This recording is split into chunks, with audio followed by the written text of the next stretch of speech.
ক্ষমতা আছে।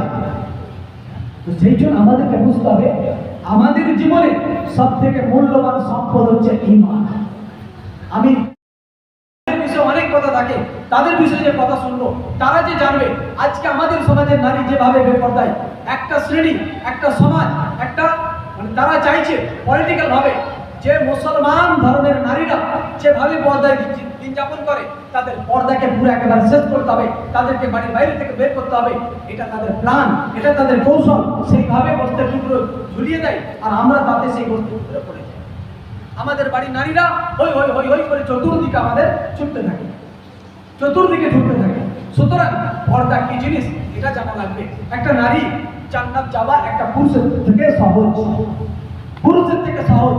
Number one যদি সে তার স্বামীকে সন্তুষ্ট রাখতে পারে মৃত্যুকাল পর্যন্ত, স্বামীর ভাগ তৃতীয় পৃথিবীর কোনো পুরুষ নেবে না, পাবে না। এটা যদি অটুট রাখতে পারে কোনো নারী, এটা যদি অটুট রাখতে পারে, স্বামী ছাড়া অন্য কেউ তার মুখ দেখবে না, অন্য কেউ তার শরীর দেখবে না, এটা যদি অটুট রাখতে পারে, এই নারীর জন্য জান্নাত অবধারিত করতে হবে। এই নারী স্বামীর পদতলে তার জান্নাত, স্বামীর পদতলে যদি তার জান্নাত। 2 নাম্বার, যদি নারীটা 5 ওয়াক্ত নামাজ তার মধ্যে থাকে, কি 5 ওয়াক্ত নামাজ যদি তার মধ্যে থাকে, বারহাট ওই নারীটা হামেশাই ও জান্নাত চলে যাবে বিনা হিসাবে। একবার চলে পারি না সুবহানাল্লাহ।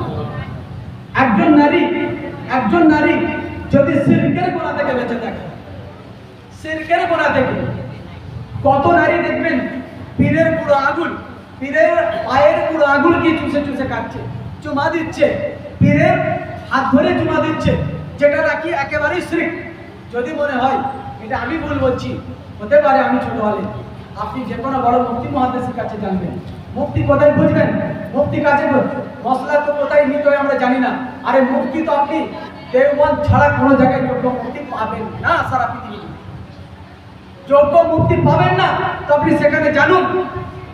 সব থেকে বড় উপমা একটাই দিয়ে দিই, আপনি বলবেন আমার জিতবা যায়, আমার পীরপন্থী আলেম, আমরা অনেক বড় আছি, আমিও পীরপন্থী ছেলে, আমি আপনাকে ভুল বোঝাবো না। আমি ফুরফুরা সিলসিলার আলেম, আমি আপনাকে ভুল বোঝাবো না। আমি হাক্কানি সিলসিলাকে ছোট করে কথা বলবো না, কাদরিয়া সিলসিলাকে ছোট করে কথা বলবো না, কিন্তু আপনার ঈমানের খাতনা হয়ে যাবে। আমার এই কথাটা যদি আমি আপনাকে 10-15 মিনিট যদি বোঝাতে পারি, নিশ্চিত আমার কথাটা আপনি বুঝবেন। এই কথাটা একটুখানি শোনা লাগবে, এতটুকু যদি আমাকে সুযোগ দেন, আল্লাহ যদি আমাকে তৌফিক দেন, যদি আপনারা রাজি থাকেন, তো এই নারী যদি তার মধ্যে নামাজ থাকে, শিরকের গুনাহ থেকে বাঁচে। শিরকের গুনাহ পীরের হাতে যদি চুমা দেয়, পীরের পায়ে যদি চুমা দেয়, এটা হলো শিরকের গুনাহ। সাহারানপুর আপনার হচ্ছে দেওবন্দ, যেটা নাকি যেখানে মুফতির কারখানা, যেখানে গাদা গাদা মুফতি হচ্ছে, বিশেষ করে সব থেকে বড় দৃষ্টান্ত খানায়ে কাবা বাইতুল্লাহ শরীফের ইমাম, খানায়ে কাবা বাইতুল্লাহ শরীফের ইমাম কারি সুদাইস কোথাকারের, কোন পীরপন্থী আলেম, কোন দলের আলেম, কোন জায়গার আলেম, কোন আহলে হাদিসের আলেম, কোন আলেম নয়, তিনি হলেন দেওবন্দি আলেম। একবার জোরে বলেন না সুবহানাল্লাহ। কথা বুঝাতে পেরেছি?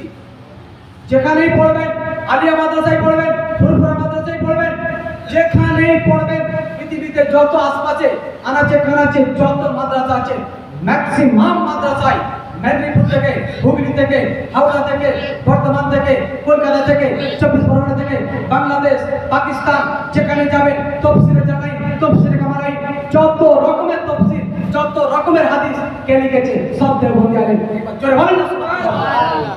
ক্ষমতা আছে, ক্ষমতা আছে আমার। কথা বুঝতে পারছেন তো? আমি যে বলছি কথাটাকে প্রমাণ করতে হবে। একটাই বোঝাতে চাইছি, আমরা সবাই ভাই ভাই। তাবলীগী আমার ভাই, জামাত ইসলাম আমার ভাই, আহলে হাদিস আমার ভাই, হাক্কানি আমার ভাই, আর কাদরিয়া সিলসিলা আমার ভাই, চিশতি আমার ভাই, কেউ আমরা বাতিল নয়। বাতিল হচ্ছে আমার আকীদায় যে জায়গাটায় ভুল, সেটা আমাকে শুধরে নিতে হবে, সেটা আমাকে শুধরে নিতে হবে। তাবলীগী বা দেওবন্দিতে পীর নাই, নিশ্চয়ই তাতেও পীর আছে, তাতেও পীর আছে, নিশ্চয়ই পীর আছে, সব জায়গাতেই পীর আছে। কিন্তু একটাই কথা আমাদেরকে বুঝে নিতে হবে, সঠিক খাঁটিটা কি, অরিজিনাল কোরআন হাদিসের ভিত্তিতে যেটা হবে সেটাই সঠিক, এটা আমাকে মেনে নিতে হবে। একজন আলেম কি বললো এই কথাটা সঠিক নয়, আমি ভুল আপনাকে বলতে পারি, কিন্তু কোরআন হাদিসে যারা গবেষণা করেছে, যারা মুফতি, তারা আপনাকে ভুল বলবে না। তাই যাদের প্রকৃত মুফতি ডিগ্রি আছে দেখবেন যারা কাসেমি টাইটেল, অমুক আলেম কাসেমি, অমুক আলেম অমুক মুফতি কাসেমি, এই কাসেমি যখন দেখবেন নিশ্চিত তিনি আপনাকে বোঝাবেন। এইবার হচ্ছে আপনার ব্রেলভি আলেম, ব্রেলভি যে আলেম, যেটা বম্বে অনেক আছে সুনিয়ান, তাদের মধ্যে যোগ্যতা আছে, নিশ্চিত তাদের মধ্যে যোগ্যতা আছে। তাদের যারা যোগ্য আলেম, সুন্নি আলেমের মধ্যে যারা যোগ্য, তারা তাদের মুফতি যদি আপনাকে প্রশ্ন, যদি আপনাকে উত্তর দেয়, তারা যেটা বলবে নিশ্চিত আপনি সেটাকে বলবেন। আপনি ছোট আলেমের কথা ভেবে কেন? আসুন, আল্লাহ নবী কি প্রশ্ন আল্লাহ নবীর কাছে উক্ত সাহাবী কি চাইলেন? আল্লাহ রাসূলের কাছে সফরে যাওয়ার জন্য একটু দোয়া করুন। কি দোয়া করলেন আর রাসূল? যে আপনার তাকওয়া এবং পরহেজগারিতে আল্লাহ বরকত দান করুন। তাকওয়া পরহেজগারি ন্যূনতম সংক্ষেপ করে বলি, তাকওয়া পরহেজগারি বলতে কি? নামাজের তাকওয়া যদি না থাকে ওই নামাজ জান্নাত নিয়ে যেতে পারবে না। কি বললাম? ওই নামাজ জান্নাত নিয়ে যেতে পারবে না যদি নামাজের তাকওয়া না থাকে। তাহলে নামাজের তাকওয়া কি? নামাজের তাকওয়া আল্লাহর ধ্যান ছাড়া আর কারো ধ্যান থাকবে না। যদিও ক্ষণিকের এসে যায়, সঙ্গে সঙ্গে তাকে উধাও করতে হবে, অন্য ধ্যানকে সরিয়ে দিতে হবে। অতএব এই নামাজে আমাকে চেষ্টা করতে হবে পরিপূর্ণ ম্যাক্সিমাম টাইম, বেশিরভাগ আল্লাহর ধ্যান করা। এর নাম নামাজে তাকওয়া। নামাজে তাকওয়া যেখানে আমার কপাল ঠেকবে এখানে ছাড়া, আর যেখানে আমার কোল ভাগ, দুই হাঁটুর সামনে ভাগ, এখানে ছাড়া দৃষ্টি মসজিদের আর কোনো প্রান্তে যাবে না, অন্যদিকে দৃষ্টি যাওয়া, এটা নামাজের তাকওয়া নয়, এটা নামাজের তাকওয়া না। অর্থাৎ আমাদের তাকওয়ার প্রয়োজন। আমার রাসূলকে দেখলেন এই সাহাবীর জন্য, আমি যেটা মনে করি যে তাকওয়া যদি তার মধ্যে যাই, তাকওয়ার যদি বরকত আল্লাহ ঢেলে দেয়, তাহলে কি হবে? তাকওয়া যদি সহকারে যদি কেউ নামাজ আদা করে, তাকওয়া যদি তার মধ্যে থাকে, তার সমস্ত ইবাদতে যদি তাকওয়া থাকে, আপনি দান করবেন, দানের মধ্যে তাকওয়া, আপনি দান করেছেন, আপনি ছাড়া দ্বিতীয় কোনো জন জানে না। আপনি দান করেছেন, দ্বিতীয় কেউ জানে না, এর নাম হলো তাকওয়ার দান। এই তাকওয়ার দান 100% কবুল, তাকওয়ার ইবাদত, তাকওয়ার নামাজ 100% কবুল। তো আমরা তাকওয়া অবলম্বন করতে পারি না, এই জন্য আমার রাসূল তার জন্য তাকওয়ার দোয়া করলেন। ভালো করে শুনে নেন, লাস্ট কথা বলছি, আরো অনেকটা কথা ছিল। আল্লাহ রাসূলের কাছে আবার তিনি চাইলেন, ইয়া রাসূলুল্লাহ, হুজুর আমার জন্য যদি আরেকটু কিছু দোয়া করেন, আমি সফরে যাচ্ছি, একটু যদি দোয়া করেন।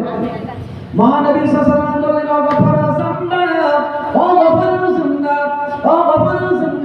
আমার রাসূল বুঝে পেলেন আর কি দোয়া করব।